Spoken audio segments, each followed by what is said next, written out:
everyone.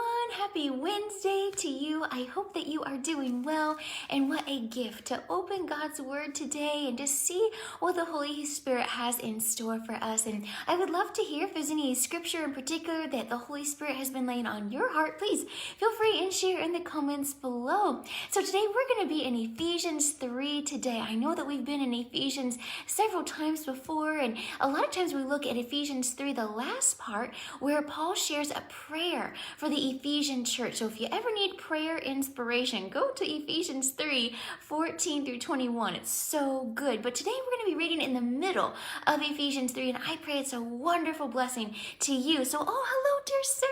Big hugs to you. Everyone else who's here now and later on, so awesome to have you.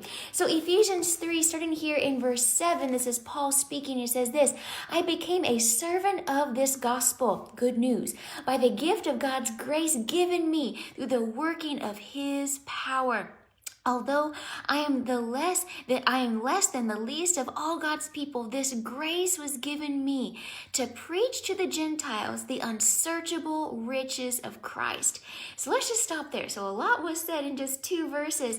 And so this is Paul saying that God has given him grace to share the gospel. And so the cool thing is, God has called each of us who profess our faith in Jesus to be ambassadors for Christ, to be ministers of reconciliation. And so in Matthew 28, 18 through 20, Jesus, he gives us these words, and I would love to read them here to you.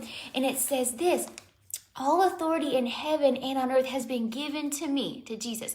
Therefore, go and make disciples of all nations, baptizing them in the name of the Father and of the Son and of the Holy Spirit, and teaching them to obey everything I have commanded you. And surely I am with you always to the very end of the age. And so Paul, back in Ephesians 3, he was saying that God had given him this grace to share the gospel. But Jesus, he has called each of us to share the gospel. And so I just think that's so important for us to remember, our mission, our call, the purpose of this life is to know God and to make him known. And so just to be encouraged with that today, because sometimes, we can get distracted with the things going on in our life and in the world. We need to be reminded of what God is calling us to do, to share this good news, this eternal good news with those around us. Okay, so it says here in verse 8 that Paul was saying that though he is less than the least of all God's people, this grace was given to him to preach to the Gentiles the unsearchable riches of Christ. And so I love here Paul's humility. And he's like, it's not because of anything that I had done, not because of my credentials or experience or anything like that. Although Paul was very well versed in the scriptures, but this gives us such hope and encouragement that it's not based on our achievements or our merit, but it's all by God's grace. He has saved us not because of what we have done, but it's all by grace through faith that we are saved. But then also the Holy Spirit equips us. And so just to be encouraged, if you ever feel like you're not qualified to share the gospel or qualified to talk to people about Jesus, the good news is you are. The Holy Spirit is in each of us if we have received Jesus as our Savior. And I always find this passage to be so comforting.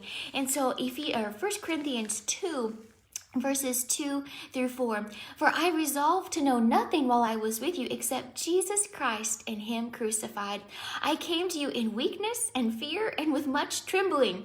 You've probably been there. I have too, just nervous. But, here's the good thing. It says, verse 4, my message and my preaching were not with wise and persuasive words, but with a demonstration of the Holy Spirit's power, so that your faith might not rest on men's wisdom, but on God's power. And so we just rely on the Holy Spirit. We rely on the Lord to anoint us, to equip us, to use us. We're vessels. And we just say, Lord, here are we. Send us. Speak through us, Lord. Take our lips, take our tongue, speak through us, through with your power. Amen. So then now back to Ephesians 3. So I know we're doing a lot of jumping back and forth, but it's so beautiful to see how God's word connects. Okay, so back in Ephesians 3, verse 8, the second part here, to preach to the Gentiles the unsearchable riches of Christ. And to read more about the riches of Christ, we go to Colossians 2 in verse 3, and it talks about how all the treasures of divine wisdom are stored in Jesus, are found in Jesus. And so we seek Jesus. We want to know him more personally and intimately and accurately. We want to know him. He is our treasure, and in him are the treasures of wisdom and knowledge. And so we want to seek him and know him more. Verse 9 in Ephesians 3, and to make plain to everyone the administration of this mystery, which for ages past was kept hidden in God, who created all things. His intent was that now, through the church, the manifold wisdom of God should be made known to the rulers and the authorities in the heavenly realms, according to his eternal purpose, which he accomplished in Christ Jesus our Lord. Aren't we grateful that God accomplished that eternal purpose in Jesus, that Jesus came, he who knew no sin became sin for you and for me, so that we could become the righteousness of God. And Jesus, even though he was crucified, he was buried, but he resurrected, he is alive, and he is seated at the right hand of the throne of God, coming back again one day. So we want to be ready. We want to put our faith in Jesus, and we want to be sharing this good news that they too can have salvation, forgiveness of sin, a relationship with God. That's what we are here for. Okay, and then verse 12, in him and through faith in him, in Jesus, we may approach God with freedom and with confidence. Isn't that beautiful, just how this is concluding here today, that we can come before God with freedom and with confidence because Jesus, he has made that way possible. He has given us access to God. So aren't we grateful for that today? So thank you all so much for reading with us today. I know we did a lot of jumping back and forth, but it's so beautiful just to see God's plan, his gospel portrayed here, and just how we get to know the gospel. We get to accept Jesus as our Savior, and now we get to share this good news with others. And if you ever have questions on how to share or anything like that, please feel free to share in the comments below or to message me, and we can talk more about that. So thank you everyone for joining here. Oh, hello, dear Jamie. Hugs to you and anyone else that might be here. I appreciate you. Thank you for joining us here in Ephesians chapter 3, and let's go ahead and pray. Father God, we are just so grateful for you, Lord. Thank you for the gospel, the good news of Jesus.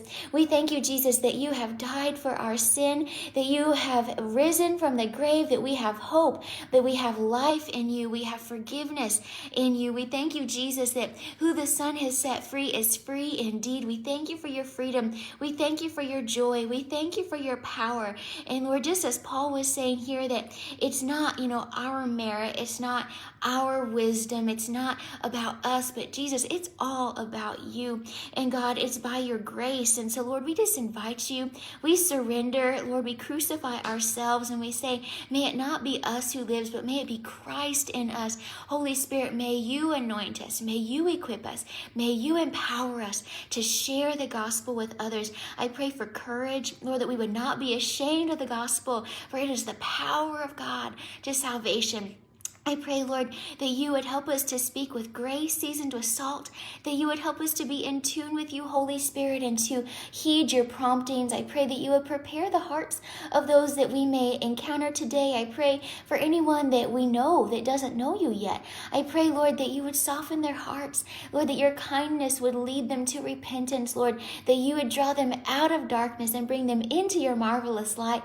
And we praise you, Jesus, that in you there is hope. In you you are the way, the truth, and the life, and that no one comes to the Father except through you. And we just praise you, Jesus, that in you are all the treasures of wisdom and of knowledge. And so we just seek you.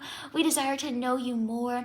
We thank you that you are coming back for us one day. So help us to live ready. Help us to live our life in a manner that would be worthy of the calling that we've received. So Lord, we just worship you and we praise you. We surrender our time and our treasure and our talents to you, that you would maximize those for your honor and your glory. Lord, minister minister to everyone here today. Encourage them, strengthen them in their innermost being by the power of Holy Spirit. Lord, we need you. And we pray, Lord, that you would clothe us with your helmet of salvation, your shield of faith, your sword of the Spirit, your breastplate of righteousness, your belt of truth, and your gospel of peace, Lord, your holy armor. Lord, we need that every day. And we just thank you, God, for doing great and mighty things for your glory. In Jesus' name, amen. All right, everyone, thank you so much for joining with us today. Have a wonderful Wednesday, and we will see you again soon. Bye-bye.